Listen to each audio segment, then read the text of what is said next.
క్రీస్తునందున్న ప్రియులకు ప్రేమతో వందనాలు తెలియజేయుచున్నాను. ఆగస్టు నెల 11వ తేదీ 2024. ఈరోజు దేవుడు మనకు చేస్తున్న వాగ్దానం ఏమిటనగా కీర్తనల గ్రంథము 72వ కీర్తన 12వ చరణం. దరిద్రులు మొరపెట్టగా అతడు వారిని విడిపించును, దీనులను నిరాధారులను అతడు విడిపించును. ఆమేన్. నా ప్రియమైన సహోదరి సహోదరులారా, మనం ఆరాధించేటువంటి దేవుడు ప్రేమ కనికరములు గలవాడు. ఆయనను నమ్మిన బిడ్డలను ఆయన ఎన్నటికీ చేయి వదిలిపెట్టడు. ఈ లోకంలో ఎవరైతే దేవునికి నిత్యము ప్రార్థనలు చేస్తూ తమ యొక్క స్థితిగతులను బట్టి ఎవరైతే దేవునికి నిత్యము ప్రార్థన చేస్తూ ఉంటారో దేవుడు ఖచ్చితంగా వారి మొరను విని వారి పరిస్థితి నుంచి వారిని విడిపిస్తాడు. దేవుడు దీనుల ప్రార్థన, దరిద్రుల ప్రార్థన, నిరాధారుల ప్రార్థన మొదట వింటాడు. వారికి దేవుడు ఎప్పుడు తోడుగా ఉంటాడు. దేవునికి మహిమ కలుగును గాక. ఈ మాటలు వింటున్న ప్రియ సహోదరి సహోదరుడా, ఎవరూ లేరని, ఎవరూ పట్టించుకోలేదని, స్థితి సరిగ్గా లేదని, అన్ని విధాలుగా ఇబ్బందులు పడుతున్నానని బాధపడకు.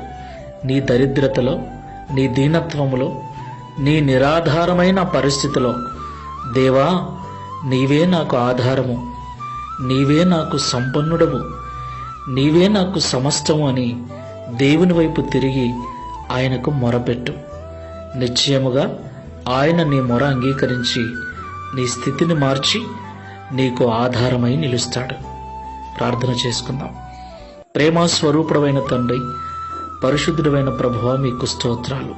దరిద్రులు, దీనులు, నిరాధారులు మొరపెట్టినప్పుడు నీవు వారి మొర విని వారికి సహాయం చేస్తానని ఈ ఉదయకాల సమయంలో మాతో మాట్లాడినందుకు స్తోత్రాలు.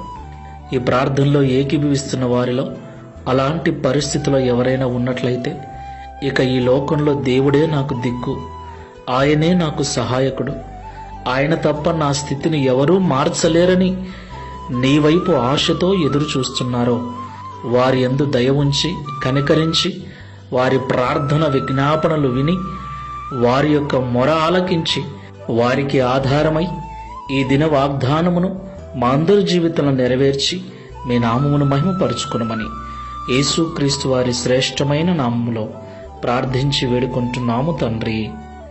Amen. Praise the lord. God bless you.